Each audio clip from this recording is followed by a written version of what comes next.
ನಮಸ್ತೆ Karnataka digital book Kannada YouTube ಚಾನಲ್ಗೆ ಸ್ವಾಗತ ಸುಸ್ವಾಗತ. ಬಂಧುಗಳೇ, ಭವಿಷ್ಯದಲ್ಲಿ ಎಲ್ಲ ಒಳ್ಳೆಯದೇ ಆದರೆ ತುಂಬ ಸಂತೋಷ. ಆದರೆ ಭವಿಷ್ಯದಲ್ಲಿ ಪ್ರಕೃತಿ ವಿಕೋಪಗಳು, ನಾನಾ ತರನಾಗಿರತಕ್ಕಂತಹ ರೋಗ ರುಜಿನಗಳು ನಮ್ಮ ಭವಿಷ್ಯವನ್ನ ಅಲ್ಲೋಲ ಕಲ್ಲೋಲ ಮಾಡಬಹುದು ಅಂತ ಒಂದು ಅಂಜನ ಇದೆ. ಅಂದ್ರೆ ಜನರನ್ನ ಭಯಪಡಿಸ್ತಾ ಇಲ್ಲ ನಾವು ನಮ್ಮ ಮುಂಬರುವ ಪೀಳಿಗೆಗೆ ಒಂದು ಎಚ್ಚರಿಕೆ, ಅದಕ್ಕೆ ಬೇಕಾದ ಮುಂಜಾಗೃತಿ ಕ್ರಮಗಳನ್ನು ಕೈಗೊಳ್ಳುವುದು ಬಹಳ ಮುಖ್ಯ. ಅಸಲಿಗೆ ನಮ್ಮ ಪ್ರಕೃತಿಯಲ್ಲಿ ಏನೆಲ್ಲ ಆಗ್ತಾ ಇದೆ ಅಂತ ಗೊತ್ತಾದ್ರೆ ಜಾಗೃತರಾಗಬಹುದಲ್ಲ. ನಮ್ಮ ಭಾರತ ದೇಶದಲ್ಲಿ ಈ ವಿಚಾರದ ಬಗ್ಗೆ ಹೇಳ್ತಾ ಇರುವ ಒಂದು ಪುಸ್ತಕ ಆಗಿದೆ. ಅದರ ಹೆಸರು ಒಡಿಶಾ ಭಾಷೆಯಲ್ಲಿ ಭವಿಷ್ಯ ಮಾಲಿಕ. ಇದರಲ್ಲಿ ಮುಂದೆ ಆಗುವ ವಿಕೋಪಗಳು, ಅದರ ಪರಿಹಾರಗಳು ಮತ್ತು ಈ ಪುಸ್ತಕದಲ್ಲಿ ಎಲ್ಲವೂ ಕೂಡ ಬರೆದಿಡಲಾಗಿದೆ. ಇದು 21ನೇ ಶತಮಾನ, ವಿಜ್ಞಾನ ಪ್ರಪಂಚವನ್ನ ಆಳ್ತಾ ಇದ್ದಂತಹ ಸಮಯ. ಜ್ಯೋತಿಷಾಸ್ತ್ರವನ್ನೇ ನಂಬದ ಆಗಿನ ಜನರಿಗೆ ಇದು ಆ ಕಾಲಕ್ಕೆ ಬರೆದ ಒಂದು ಪುಸ್ತಕನ ಅಥವಾ ನಮಗೆಲ್ಲ ಕೊಟ್ಟಿರುವ ಎಚ್ಚರಿಕೆ ಗಂಟೆನ ಅಂತ ಒಂದು ಸಂದೇಹ ಇದ್ದೇ ಇರುತ್ತೆ. ಅದು ಸಹಜಾನೇ. ಆದರೆ ಅದರಲ್ಲಿದ್ದ ಎಚ್ಚರಿಕೆಗಳು ನಿಜವಾಗಿದೆ. ಭವಿಷ್ಯ ಮಾಲಿಕಾ ಪುಸ್ತಕದಲ್ಲಿ ಈ ಭೂಮಿಯ ಮೇಲೆ ಮುಂಬರುವ ದಿನಗಳಲ್ಲಿ ಕೇವಲ 60 ಕೋಟಿ ಜನರು ಮಾತ್ರ ಬದುಕುಳಿತಾರಂತೆ ಅಂತ ಬರೆದಿಡಲಾಗಿದೆ. 2032ರಿಂದ ಕೃತಯುಗ ಅಂತಂದ್ರೆ ಸತ್ಯಯುಗ ಆರಂಭವಾಗತ್ತಂತೆ ಅಂತ ಬರೆದಿಡಲಾಗಿದೆ. ಇದೀಗಾಗಲೇ ತ್ರಿಕಾಲಜ್ಞಾನಿಗಳು ವಿಶ್ವದ ಅವನತಿಯ ಸುಳಿವನ್ನ ನೀಡಿದ್ದಾರೆ. ಅದೇ ಇನ್ನೊಂದೆಡೆ ವಿಶ್ವದ ವಿವಿಧ ಮುಸ್ಲಿಂ ರಾಷ್ಟ್ರಗಳಲ್ಲಿ ನಡೀತಾ ಇರುವ ಕಾದಾಟ, ವಿವಿಧ ದೇಶಗಳ ನಡುವೆ ನಡೀತಾ ಇರುವ ಯುದ್ಧ, ಪಾಕಿಸ್ತಾನದ ದಿವಾಳಿತನ, ನೈಸರ್ಗಿಕ ವಿಕೋಪಗಳು ಇವೆಲ್ಲವೂ ಕೂಡ ಈ ಭೂಮಿಯ ಅಂತ್ಯಕ್ಕೆ ನಾಂದಿ ಹಾಡಿದಂತೆ ಕಾಣಿಸ್ತಾ ಇದೆ. 3ನೇ ಮಹಾಯುದ್ಧದ ಆರಂಭ ಇದೀಗಾಗಲೇ ಶುರುವಾದಂತೆ ಕಾಣಿಸ್ತಾ ಇದೆ. ಇವುಗಳ ನಡುವೆಗೆ 600 ವರ್ಷಗಳ ಹಿಂದೆ ಬರೆದಿರುವ ಭವಿಷ್ಯ ಮಾಲಿಕಾದಲ್ಲಿ 2030ರವರೆಗಿನ ಘನಘೋರ ಸತ್ಯಗಳನ್ನು ತಿಳಿಸಲಾಗಿದೆ. ಈಗಾಗಲೇ ಇಲ್ಲಿ ಹೇಳಿರುವ ಹಲವಾರು ಸಂಗತಿಗಳು ಸತ್ಯವಾಗಿದ್ದು, ಇನ್ನೂ ಕಲಿಯುಗದ ಅಂತ್ಯದ ಬಗ್ಗೆ ವಿವರಿಸುತ್ತಲೇ ಮುಂಬರೋ ವರ್ಷಗಳಲ್ಲಿ ಜನರು ಎಂಥ ಭಯಾನಕ ಸ್ಥಿತಿಯನ್ನ ಎದುರಿಸಬೇಕಾಗತ್ತೆ ಅನ್ನೋದನ್ನ ವಿವರಿಸಲಾಗಿದೆ. 16ನೇ ಶತಮಾನದ ನಂತರ ಸಂತ ಅಚ್ಯುತಾನಂದ ದಾಸ್ ಅವರು ಭವಿಷ್ಯ ಮಾಲಿಕಾದಲ್ಲಿ 600 ವರ್ಷಗಳ ಹಿಂದೆ ಕಲಿಯುಗದ ಅಂತ್ಯದ ಬಗ್ಗೆ ಬರೆದಿದ್ದಾರೆ. ಈ ಭವಿಷ್ಯವಾಣಿಗಳಲ್ಲಿ ಹೆಚ್ಚಿನವು ಜಗನ್ನಾಥ ದೇವಾಲಯಕ್ಕೆ ಸಂಬಂಧಿಸಿವೆ ಮತ್ತು ಅದು ನಿಜವಾಗಿದೆ. ಹೀಗಿರುವಾಗ ಜಗತ್ತಿನ ವಿನಾಶ ಸಮೀಪಿಸಿದೆ ಅಂತ ಊಹೆ ಮಾಡಲಾಗ್ತಾ ಇದೆ. ಭವಿಷ್ಯ ಮಾಲಿಕಾ ಪುಸ್ತಕದ ಬಗ್ಗೆ ನಾವೇನಾದರೂ ತಿಳಿದುಕೊಳ್ಬೇಕಂತಂದ್ರೆ ನಾವೆಲ್ಲ 607 ವರ್ಷಗಳ ಹಿಂದೆ ಹೋಗಬೇಕು. ಒಡಿಶಾದ ಪುರಿ ನಗರದಲ್ಲಿ ಅಚ್ಯುತಾನಂದ ದಾಸ್ ಅನ್ನೋ ಮಹಾಪುರುಷನ ಜನನವಾಗತ್ತೆ. ಸ್ವಾಮಿ ಜಗನ್ನಾಥನ ಮಹಾಭಕ್ತರು ಎಷ್ಟೋ ಗ್ರಂಥಗಳನ್ನ ಅಧ್ಯಯನ ಮಾಡಿದ ಅವರು ಹಾಗೆಯೇ 4 ಯುಗಗಳ ಸಹಕಾರದಿಂದ ಭವಿಷ್ಯ ಮಾಲಿಕಾ ಅನ್ನೋ ಗ್ರಂಥವನ್ನ ರಚಿಸಿದ್ದಾರೆ. ಭೂತ ಭವಿಷ್ಯ ವರ್ತಮಾನ ಹಲವಾರು ಮುಖ್ಯ ಸಮಾಚಾರಗಳು ಈ ಪುಸ್ತಕದಲ್ಲಿ ಬರುತ್ತವೆ. ಈ ಪುಸ್ತಕದ ಪ್ರಕಾರ ಕಲಿಯುಗದ ಆಯಸ್ಸು 43,432,000 ಅಷ್ಟೇ ಅಲ್ಲ, ಇದು 5,007 ವರ್ಷಕ್ಕೆ ಇಳಿದಿದೆ ಅಂತ ಬರೆದಿದ್ದಾರೆ. ಕಲಿಯುಗ ಅಂತ್ಯಕ್ಕೆ ಮಹಾವಿಷ್ಣುವು ಅವತಾರವಾಗುವುದಕ್ಕೆ ಶಂಬಲ ಅನ್ನೋ ಗ್ರಾಮದ ಆಯ್ಕೆ ಮಾಡಿಕೊಳ್ತಾನೆ ಅಂತ ಭವಿಷ್ಯ ಮಾಲಿಕಾ ಪುಸ್ತಕದಲ್ಲಿ ಬರೆದಿಡಲಾಗಿದೆ. ಆದರೆ ಶಂಬಲ ಅನ್ನೋ ಗ್ರಾಮ ಇರೋದು ಒಡಿಶಾದಲ್ಲೇ. ಕಲ್ಕಿ ಅವತಾರ ಈಗಾಗಲೇ ಆಗಿದೆ ಅಂತ ಬರೆದಿಡಲಾಗಿದೆ.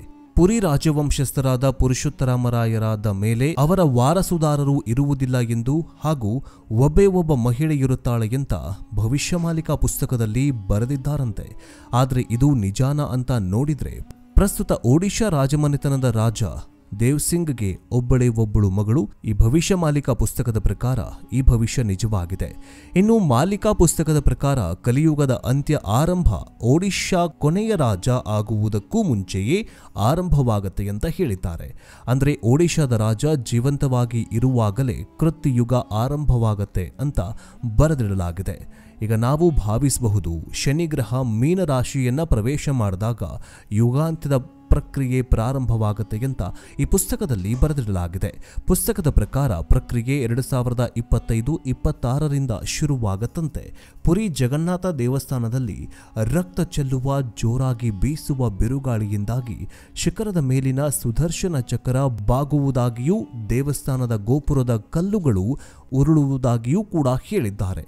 ಹಾಗೆಯೇ ಗೋಪುರದ ಕಳಶದ ಮೇಲಿನ ಬಾವುಟಕ್ಕೆ ಬೆಂಕಿ ಅಂಟಿಕೊಂಡಿದ್ದಾಗಿಯೂ ಕೂಡ ಹೇಳಿದ್ದಾರೆ. ಇಂತಹ ಘಟನೆಗಳು ಈಗಾಗಲೇ ನಡೆದು ಹೋಗಿದೆ ಅಂತಲೂ ಹೇಳಲಾಗುತ್ತೆ. ನಿಮಗೆ ಈ ಘಟನೆಗಳ ಬಗ್ಗೆ ಏನಾದರೂ ಗೊತ್ತಿದ್ರೆ ಕಮೆಂಟ್ ಮೂಲಕ ತಿಳಿಸಿ. ಇನ್ನು ಚೈನಾ 13 ಮುಸ್ಲಿಂ ದೇಶಗಳ ಜೊತೆ ಸೇರಿ ಭಾರತದ ಮೇಲೆ ದಂಡೆತ್ತಿ ಬರುತ್ತೆ ಅಂತ ಭವಿಷ್ಯ ಮಾಲಿಕ ಪುಸ್ತಕದಲ್ಲಿ ಬರೆದಿಡಲಾಗಿದೆ. 6 ವರ್ಷಗಳ ಕಾಲ ನಡೆಯುವ ಈ ಯುದ್ಧದಲ್ಲಿ ಭಾರತವೇ ವಿಜಯಶಾಲಿಯಾಗತ್ತೆ ಎಂದಲೂ ಕೂಡ ಆ ಪುಸ್ತಕದಲ್ಲಿ ಬರೆದಿಡಲಾಗಿದೆ. ಭಾರತದ ಕೊನೆಯ ಪಾಲಕನು ಅಂದರೆ ಭಾರತವನ್ನ ಕೊನೆಯದಾಗಿ ಆಳುವವನು ಒಬ್ಬ ಯೋಗಿಯೂ ಆಗಿರ್ತಾನೆ. ಆತನಿಗೆ ಸಂತಾನ ಇರೋದಿಲ್ಲ ಹಾಗೂ ಅವನು ಅವಿವಾಹಿತನಾಗಿರ್ತಾನೆ ಎಂತಲೂ ಕೂಡ ಪುಸ್ತಕದಲ್ಲಿ ಬರೆದಿಡಲಾಗಿದೆ. ಇನ್ನು ರೈತರು ನೇಗಿಲು ಹಿಡಿಯೋದನ್ನ ಬಿಟ್ಟಾಗ ಕಾಡು ಮೃಗಗಳು ನಾಡಿನ ಮೇಲೆ ದಾಳಿ ಮಾಡಿದಾಗ ಅದು ವಿನಾಶದ ಮುನ್ಸೂಚನೆ ಎಂತಲೂ ಹೇಳಿದ್ದಾರೆ. ಬೆಳೆದ ಬೆಳೆಗೆ ಸರಿಯಾದ ಬೆಲೆ ಸಿಗದೆ ಉಳುವ ಭೂಮಿಯಲ್ಲಿ ಫಲವತ್ತತೆ ಇಲ್ಲದೆ ನಾನಾ ಸಂಕಷ್ಟಗಳನ್ನು ಪಡುತ್ತಾನೆ. ಭೂಮಿಯ ತಾಪಮಾನವೂ ಕೂಡ ಹೆಚ್ಚಾಗತ್ತೆ ಅಂತ ಪುಸ್ತಕದಲ್ಲಿ ಬರೆದಿದ್ದಾರೆ. ಹಾಗೆಯೇ ಇದು ನಿಜವಾಗ್ತಾನೂ ಕೂಡ ಆಗಿದೆ.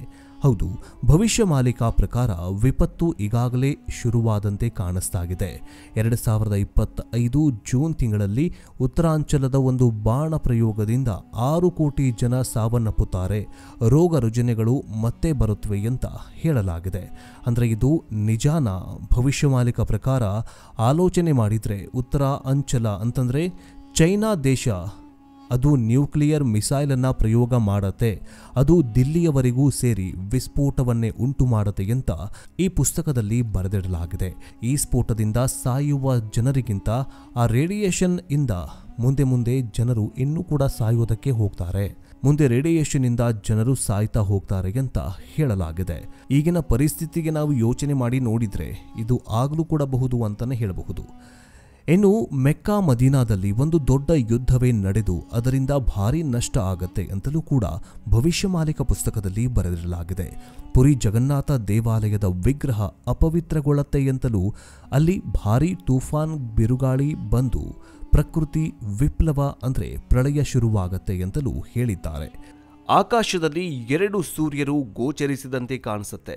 ಒಂದು ಸೂರ್ಯ ಎಂದು ಭಾವಿಸಲಾಗುತ್ತೆ, ಇನ್ನೊಂದು ಹೊಳೆಯುವ ಆಕಾಶಕಾಯವಾಗಿರುತ್ತೆ. ಅಲ್ಲದೆ ಈ ಪ್ರಕಾಶಮಾನವಾದ ವಸ್ತುವು ಧೂಮಕೇತು ಅಥವಾ ಸಣ್ಣ ಉಲ್ಕಾಶಿಲೆಯಾಗಿರಬಹುದು. ಭಾರತದಲ್ಲಿ ನಡೀತಾ ಇರುವ ಸಂಘರ್ಷದ ಸಮಯದಲ್ಲಿ ಧೂಮಕೇತು ಬೀಳತ್ತೆ ಅಂತ ಭವಿಷ್ಯ ಮಾಲಿಕ ಭವಿಷ್ಯ ನುಡಿದಿದೆ. ಇನ್ನು 2030ರಲ್ಲಿ ಕಲಿಯುಗ ಅಂತ್ಯವಾಗತ್ತೆ. ಅದಾದ ಬಳಿಕ ಹೊಸ ಯುಗ ಆರಂಭವಾಗತ್ತೆ. ಇದು ಚೈತನ್ಯ ಪೂರ್ವಕವಾಗಿರುತ್ತೆ. ಆದರೆ ಅದಾಗಲೇ ವಿಶ್ವದ 800 ಕೋಟಿ ಜನರ ಪೈಕಿ 65 ಕೋಟಿ ಜನರು ಮಾತ್ರ ಬದುಕ್ತಾರೆ. ಇವರ ಪೈಕಿ ಭಾರತದಲ್ಲಿಗೆ 33 ಕೋಟಿ ಜನಸಂಖ್ಯೆ ಇರುತ್ತೆ. ಚೀನಾ ದೇಶ ಛಿದ್ರವಾಗತ್ತೆ. ಅಮೆರಿಕಾದ ಬಹುತೇಕ ಪಾಲು ಜಲಾವೃತವಾಗತ್ತೆ. ರಷ್ಯಾ ಹಿಂದೂ ರಾಷ್ಟ್ರವಾಗತ್ತೆ. ಎಲ್ಲವೂ 2030ರ ಒಳಗೆ ಸಂಭವಿಸಲಿದೆ. ಆ ಸಮಯದಲ್ಲಿ ಭಾರತದ ರಾಜವೊಬ್ಬ ಯೋಗಿ ಪುರುಷನಾಗ್ತಾನೆ. ಆತನಿಗೆ ಸಂತಾನ ಇರೋದಿಲ್ಲ ಅಂತಲೂ ಕೂಡ ಬರೆಯಲಾಗಿದೆ. ಹಾಗಾದರೆ ಆ ಸಂತ ಯಾರಿರಬಹುದು ಅನ್ನೋದನ್ನ ಕಮೆಂಟ್ ಮೂಲಕ ತಿಳಿಸಿ. ಇನ್ನು ಭವಿಷ್ಯ ಮಾಲಿಕದಲ್ಲಿ ಜಗನ್ನಾಥ ಪುರಿ ದೇವಸ್ಥಾನದ ಗೊಮ್ಮಟದಿಂದ ಕಲ್ಲುಗಳು ಕೆಳಗೆ ಬಿದ್ದಾಗ ಅದು ಪ್ರಪಂಚದ ಮಹಾವಿನಾಶದ ಸಂಕೇತವಾಗಿದೆ ಅಂತ ಬರೆಯಲಾಗಿದೆ. ಐತಿಹಾಸಿಕ ಪುಸ್ತಕಗಳ ಪ್ರಕಾರ 1842ರಿಂದ ಇಲ್ಲಿಯವರೆಗೆ ಜಗನ್ನಾಥ ಪುರಿಯಿಂದ ಕಲ್ಲು ಬಿದ್ದ ಘಟನೆಗಳು ಸುಮಾರು 15ರಿಂದ 16 ಬಾರಿ ಸಂಭವಿಸಿದೆ. ಜಗನ್ನಾಥ ಪುರಿಯಲ್ಲಿ ಪುರಾತನವಾದ ಆಲದ ಮರ ಇತ್ತು. ಭವಿಷ್ಯ ಮಾಲಿಕದಲ್ಲಿ ಈ ಮರ ಬೀಳುವ ಮುನ್ಸೂಚನೆಯನ್ನ ನೀಡಲಾಗಿತ್ತು. 2019ರಲ್ಲಿ ಒಡಿಶಾದಲ್ಲಿ ಫೋನಿ ಚಂಡಮಾರುತದ ನಂತರ ಜಗನ್ನಾಥ ದೇವಾಲಯದ ಆಲದ ಮರ ಬಿದ್ದು ಹೋಗಿತ್ತು. ಅದಾದ ನಂತರ ಕೊರೋನಾ ಮಹಾಮಾರಿ ಹರಡಲು ಪ್ರಾರಂಭವಾಯಿತು. ಭವಿಷ್ಯ ಮಾಲಿಕದಲ್ಲಿ ಮರಗಳು ಬೀಳುವಿಕೆ ಮತ್ತು ಸಾಂಕ್ರಾಮಿಕ ರೋಗಗಳ ನಡುವೆ ಸಂಬಂಧವನ್ನ ಸಹ ಉಲ್ಲೇಖಿಸಲಾಗಿತ್ತು.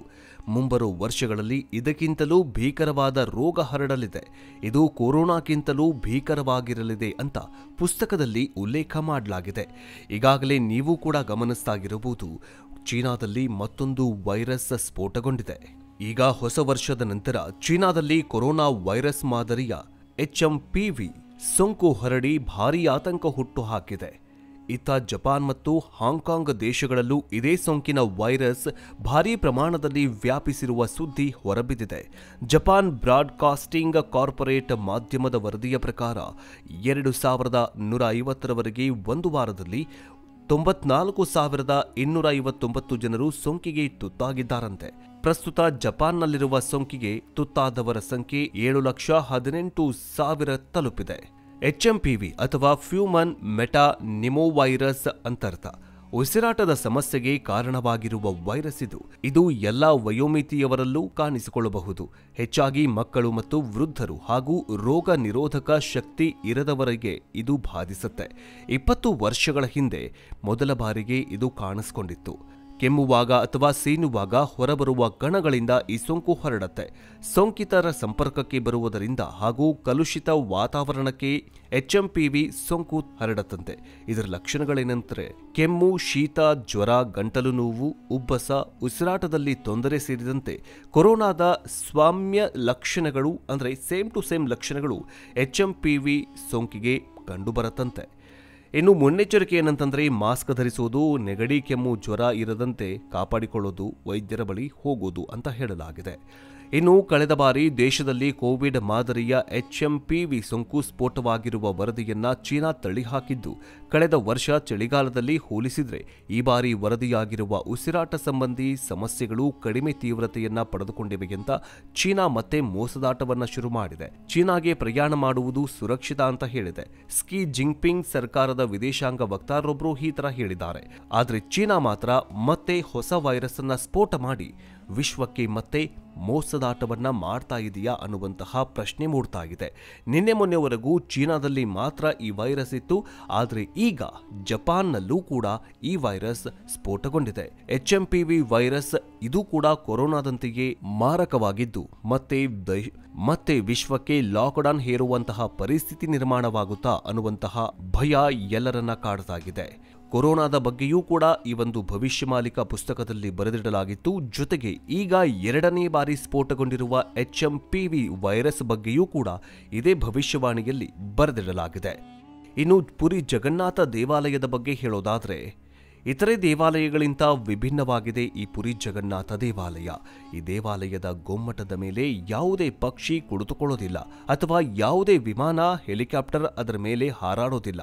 ಆದರೆ ಜುಲೈ 2020ರಿಂದ ದೇವಾಲಯದ ಗೊಮ್ಮಟದ ಮೇಲೆ ಹದ್ದುಗಳು ಮತ್ತು ಗಿಡುಗುಗಳು ಕಾಣಿಸಿಕೊಂಡಿದ್ವು. ಈ ಪಕ್ಷಿಗಳು ದೇವಾಲಯದ ಗೊಮ್ಮಟ, ಕಂಬಗಳು ಮತ್ತು ನೀಲಚಕ್ರದ ಮೇಲೂ ಕೂಡ ಕುಳಿತುಕೊಂಡಿದ್ವು.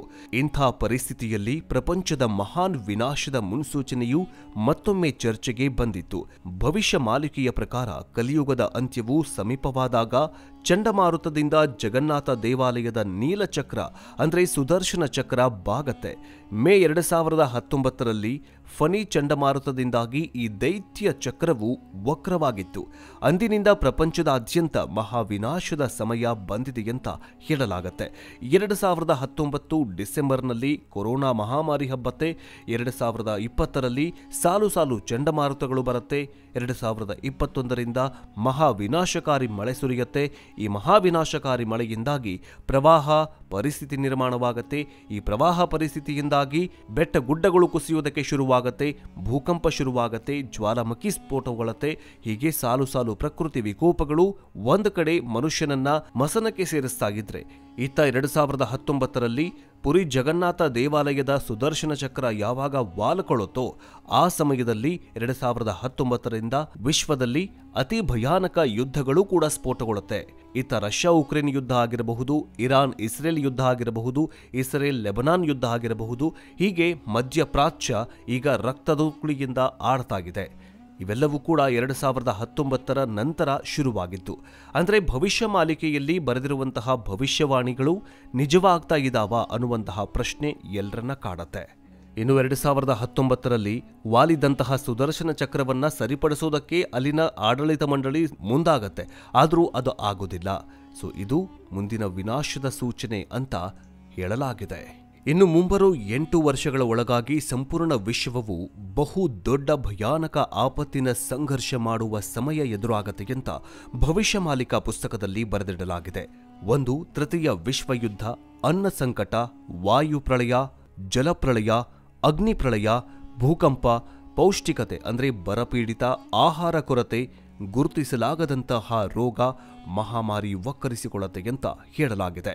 ಮುಂಬರೋ 2025 ವರ್ಷದಲ್ಲಿ ಮೀನರಾಶಿಯಲ್ಲಿ ಶನಿಯು ಪ್ರವೇಶ ಮಾಡ್ತಾನೋ ಆಗ ಈ ಎಲ್ಲ ಆಪತ್ತುಗಳು ತೀವ್ರ ಸ್ವರೂಪವನ್ನ ಪಡೆದುಕೊಳ್ಳುತ್ತೆ ಅಂತ ಹೇಳಲಾಗಿದೆ. ಬರುವ ಮುಂದಿನ ಸಮಯದಲ್ಲಿ ಎಲ್ಲ ವೈಜ್ಞಾನಿಕ ಯಂತ್ರಗಳು, ಕಂಪ್ಯೂಟರ್, ಸ್ಯಾಟಲೈಟ್, ಮೊಬೈಲ್ ಇತ್ಯಾದಿ ಎಲ್ಲಾ ಉಪಕರಣಗಳು ನಿಷ್ಕ್ರಿಯಗೊಳ್ಳುತ್ತೆ ಅಂತ ಹೇಳಲಾಗಿದೆ. ಇನ್ನು ವಿಶೇಷವಾಗಿ ಈ ಒಂದು ಭವಿಷ್ಯಮಾಲಿಕಾ ಪುಸ್ತಕದಲ್ಲಿ ಅನ್ನ ಪ್ರಳಯ ಅಂದ್ರೆ ಆಹಾರ ಕೊರತೆಯ ಬಗ್ಗೆ ತುಂಬಾ ವಿಶೇಷವಾಗಿ ಬರೆದಿಡಲಾಗಿದೆ. ಇನ್ನು ಕಲಿಯುಗದ ಅಂತ್ಯದಲ್ಲಿ ಅನ್ನಕ್ಕೆ ಸಂಬಂಧಿಸಿದ ರೋಗಗಳು ಮನುಷ್ಯನನ್ನ ಬಾಧಿಸತ್ತೆ. ಕಲಿಯುಗ ಅಂತ್ಯದಲ್ಲಿ ಅನ್ನವನ್ನ ಮಾರುವ ಜನರು ಕೂಡ ಹುಟ್ಟಿಕೊಳ್ತಾರೆ. ವೇದಗಳನ್ನ ವಿಕ್ರಯಿಸುವ ಬ್ರಾಹ್ಮಣರು ಕೂಡ ಇರ್ತಾರೆ. ಕೈ ಹಿಡಿದ ಗಂಡನನ್ನ ದ್ವೇಷಿಸುತ್ತಾ ಲಜ್ಜೆಯನ್ನ ಬಿಟ್ಟ ಸ್ತ್ರೀಯರು ಕೂಡ ಹುಟ್ಟಿಕೊಳ್ತಾರೆ. ದೇಹ ವಿಕ್ರಿಸಿಕೊಳ್ಳುವ ಸ್ತ್ರೀಯರು ಕೂಡ ಹೆಚ್ಚಾಗ್ತಾರೆ ಅಂತ ಹೇಳಲಾಗಿದೆ. ಒಬ್ಬ ಮನುಷ್ಯನ ಸಂಪತ್ತು ಮಾತ್ರ ಆತನ ಅದೃಷ್ಟದ ಸಂಕೇತವಾಗಿ ಪರಿಗಣಿಸಲ್ಪಡುತ್ತೆ. ಸಂಪತ್ತು ಹೆಚ್ಚಾಗುವುದು ಅಧಿಕಾರದಲ್ಲಿರುವವರಿಗೆ ಮಾತ್ರ ನ್ಯಾಯ ಸುಲಭವಾಗಿ ಸಿಗತ್ತೆ. ಹಣವಿಲ್ಲದವರನ್ನ ಅಪವಿತ್ರ ಎಂದು, ಹಣವಿಲ್ಲದವರಿಗೆ ನ್ಯಾಯ ಸಿಗದಿರುವುದು ಎಲ್ಲವೂ ಕೂಡ ಈ ಭವಿಷ್ಯವಾಣಿ ಮಾಲಿಕೆಯಲ್ಲಿ ಬರೆದಿಡಲಾಗಿದೆ. ಇನ್ನು ವ್ಯಾಪಾರಿಗಳು ತೂಕದಲ್ಲಿಯೂ ಕೂಡ ಅಳತೆಯಲ್ಲೂ ಕೂಡ ಗ್ರಾಹಕರಿಗೆ ಮೋಸ ಮಾಡ್ತಾರೆ. ದ್ರೋಹ ಮಾಡದೆ ವ್ಯಾಪಾರವು ಸಾಧ್ಯವೇ ಇಲ್ಲ ಅಂತ ತೀರ್ಮಾನಕ್ಕೆ ಬಂದು ಬಿಡ್ತಾರೆ. ಇದಕ್ಕೆ ಕಾರಣ ಏನಂತಂದ್ರೆ ಧರ್ಮ ಮಾರ್ಗದಲ್ಲಿ ಹೋಗಲು ಪ್ರಯತ್ನಿಸಿದವರಿಗೆ ಏಳಿಗೆಯೇ ಆಗೋದಿಲ್ಲ. ಅಂಥವರು ದಾರುಣವಾಗಿ ಕಷ್ಟ ನಷ್ಟಗಳನ್ನೇ ಅನುಭವಿಸ್ತಾರೆ. ಮೋಸಗಾರರು, ಪಾಪಕರ್ಮಗಳು ಅಭಿವೃದ್ಧಿ ಹೊಂದುತ್ತಾರೆ. ಈ ಕಾರಣದಿಂದಾಗಿಯೇ ಧರ್ಮದ ಗ್ಲಾನಿಯೂ ಅಧರ್ಮದ ಅಭಿವೃದ್ಧಿಯೂ ಕಲಿಯುಗ ಅಂತ್ಯದಲ್ಲಿ ಉಂಟಾಗತ್ತೆ ಅಂತ ಬರೆದಿಡಲಾಗಿದೆ. ಇವೆಲ್ಲವೂ ಕೂಡ ಈ ಯುಗದಲ್ಲಿ ಅಂದ್ರೆ 2025ರಲ್ಲಿ ಘಟಿಸ್ತಾಗಿದೆ. 2025ರಲ್ಲಿ ದೊಡ್ಡಣ್ಣ ಅಂತಿದ್ದಂತಹ ವ್ಯಕ್ತಿ ಅಂದ್ರೆ ಅಮೆರಿಕಾದಲ್ಲಿ ಬಾಂಬ್ ದಾಳಿ ಸಂಭವಿಸಿದೆ. ಅಲ್ಲೂ ಕೂಡ ಉಗ್ರರ ಅಟ್ಟಹಾಸ ಮೆರೆದಿದ್ದಾರೆ. ಈಗ ಚೀನಾದಲ್ಲಿ ಮತ್ತೊಂದು ಹೊಸ ವೈರಸ್ ಸ್ಫೋಟಗೊಂಡಿದ್ದು ಇವೆಲ್ಲವೂ ಕೂಡ ಭವಿಷ್ಯವಾಣಿಯಲ್ಲಿ 2025 ವರ್ಷಕ್ಕೆ ಕಾಲಿಡ್ತಾ ಇದ್ದಂತೆ ಎಲ್ಲವೂ ಕೂಡ ಘಟಿಸುತ್ತೆ ಅಂತ 600 ವರ್ಷಗಳ ಹಿಂದೆಯೇ ಈ ಒಂದು ಭವಿಷ್ಯ ಮಾಲಿಕಾ ಪುಸ್ತಕದಲ್ಲಿ ಬರೆದಿಡಲಾಗಿತ್ತು. ಆದ್ರೆ ಈಗ ಇವೆಲ್ಲವೂ ಕೂಡ ನಿಜವಾಗ್ತಾಗಿದೆ. ಹೇಗನ್ನಿಸ್ತು ವಿಡಿಯೋ ಕಮೆಂಟ್ ಮೂಲಕ ತಿಳಿಸಿ. ಮುಂದಿನ ವಿಡಿಯೋದಲ್ಲಿ ಮತ್ತೆ ಸಿಗೋಣ. ಜೈ ಹಿಂದ್, ಜೈ ಕರ್ನಾಟಕ.